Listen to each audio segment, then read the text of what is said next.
nee na moom le 4 février dafa am benn source boo nga ko déggee mooy koo xam ne da lay jox ay xibaar bi nga xam ne day liggéey ak yenn alkaate yi ñëw jox ko information comme quoi que ni am na plainte bu ñu déposé contre Ousmane Sonko pour viol yàqataan mu ne ko nag la rumeur court déjà depuis plusieurs semaines rumeur bee ngi daw que le leader de Pastef aurait des problèmes du genre avec l'employé nu mu tudd sax d'un salon de massage mais personne ne semble y prêter attention nee na ba mu déggee loolu ne Ousmane Sonko porté nañ ko plainte nee na ca la daw moom Madiambal Diagne ca la daw nag di wax ak président de la République ci mbir mi je cours voir le président Sall pour lui en parler il est perplexe et m'avoue que quand le ministre de la Justice lui a annoncé nee na ba mu fekkee Macky Sall da ko tontu mu ne ko man dey moom Macky Sall mooy wax mu ne ko man dey ba mu ministre de la Justice maître Malick Sall yëgalee xibaar bii yow Madiambal quelque temps avant toog naa lu yàgg il a cru alors qu'il est encore question d'une première incartade survenue quelques semaines avant la présidentielle 2019 nee na ba xibaar boobu ñëwee président Macky Sall dafa yaakaaroon ni incartade mooy yenn génn yi yenn mariés yi di génn wala yenn célibataire di génn dem nekk ca yooyu donc il a cru qu'il est encore question d'une première incartade survenue quelques semaines avant la présidentielle 2019 président ne ko man de ba ma ko waxee dama yaakaaroon ni mbirum 2019 sama gars yi indiwaat mais l'affaire est différente il dit Madiambal mooy waxaat ne président waxaat Madiambal c'est dommage mais qu'est-ce qu'on peut faire pour l'aider billahi wallahi mu ne Madiambal yéeme na daal mais nan lañ mën a def ba dimbali ko je rétorque Madiambal tontu ko ne ko dimbali ko moom ak ki ko porte plainte wala dimbali ko moom wala nga dimbali ki ko porte plainte c'est-à-dire loolu la wax l'aider lui et aider la victime wala l'aider lui ou aider la victime c'est-à-dire l'aider lui et Adji Sarr maanaam nga dimbale ko dimbale Adji Sarr ñu waxtaan Adji Sarr bu bàyyi teg loxoom ci suuf ñu waxtaan Ousmane Sonko dimbale ko ou nga dem dimbali ki nga xam elle est la victime parce que affaire civile il me dit bon voilà ceci ce n'est pas vraiment drôle il prend aussitôt contact avec le ministre de la Justice qui lui indique que les auditions sont assez compromettantes et lui en donne un avant-goût à partir des quelques premières informations. Je ne compte pas donner l'information, mais le prévient qu'il faut s'attendre à ce qu'elle sorte d'une façon ou d'une autre. Le président Sall s'en désole. Le président Macky Sall daal na nag on va encore m'accuser de tout alors que tu sais bien que je n'ai rien à voir dans tout cela. Comment ce gars-là peut-il fréquenter des lieux pareils? Wallahi loolu la Macky Sall wax. Macky Sall mi ngeen def comploteur. dafa yéemu ci maanaam dafa yéemu ci Ousmane Sonko. ne Madiambal man de dañ ma fi jiiñee ci lu ne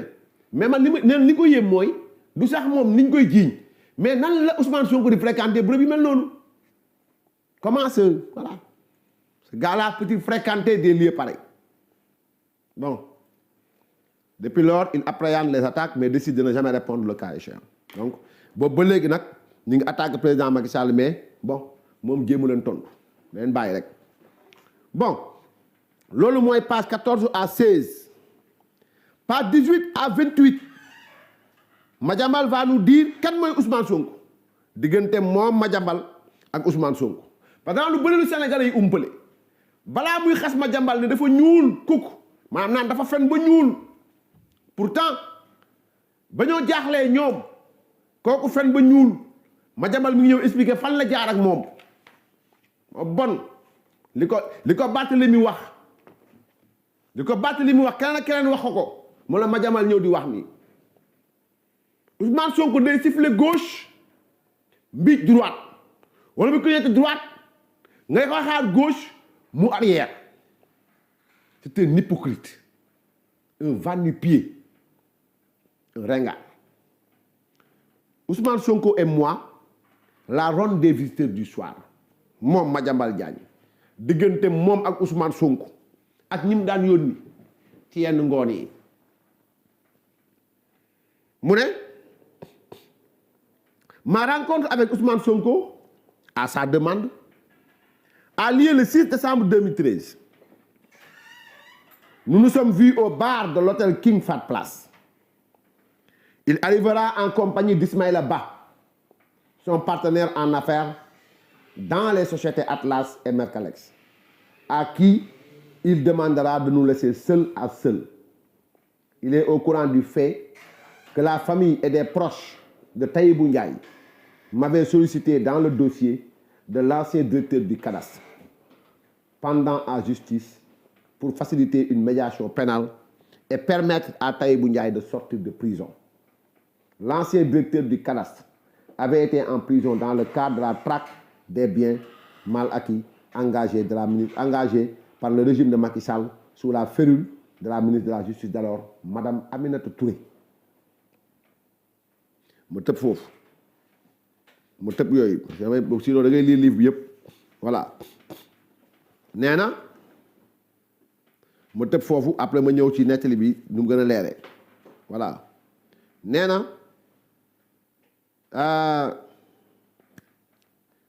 en revanche voilà nee na c'est ainsi que nous échangerons des points de vue sur de nombreux sujets comme son engagement syndical et son idée de se lancer en politique pour s'opposer à Macky Sall depuis 2013. Sur cette dernière question, je lui suggérais par exemple de rejoindre le parti d'Idrissa Seck Rewmi, qui vient de briser son alliance avec le président Macky Sall. Ousmane Sonko m'apprendra qu'il a rencontré à 2 reprises Idrissa Seck, mais qu'il sait qu'ils ne peuvent pas cheminer ensemble car, de son point de vue, Idrissa Seck est arrogant et trop imbu de sa personne. Je lui conseille alors de créer son propre parti politique. Ousmane Sonko me quitte ce jour-là en me témoignant de son respect et de son estime. Le parti Pastef Les Patriotes sera donc créé en janvier 2014. Nous ne sommes plus revus. En revanche, son ami Waly Diouf Bodiang, inspecteur des impôts et membre fondateur de ce nouveau parti, est souvent en contact avec moi et se fait un point d'honneur d'intervenir auprès de ses différents collègues pour soulager le dossier fiscal du journal Le Quotidien ou pour aider sur telle ou telle question fiscale. Waly Diouf Bodiang donc wax naa leen Ousmane Sonko damay ñëw Ousmane Sonko yëpp ak ñi nga xam yónni na leen ak fi nga xam gisante nag ki nga xam mooy Madiambal Diagne. Bon un ancien ministre d'Abdoulaye Wade, proche d'un responsable d'une responsable de Pastef, en juin 2021 me contacte histoire de voir dans quelle mesure nous pourrions organiser une rencontre entre le président Macky Sall et Ousmane Sonko. Bien que la question me paraisse délicate, je tiens néanmoins à ce qu'Ousmane Sonko me donne des gages de son intérêt personnel et que le cas échéant, j'apprécierai.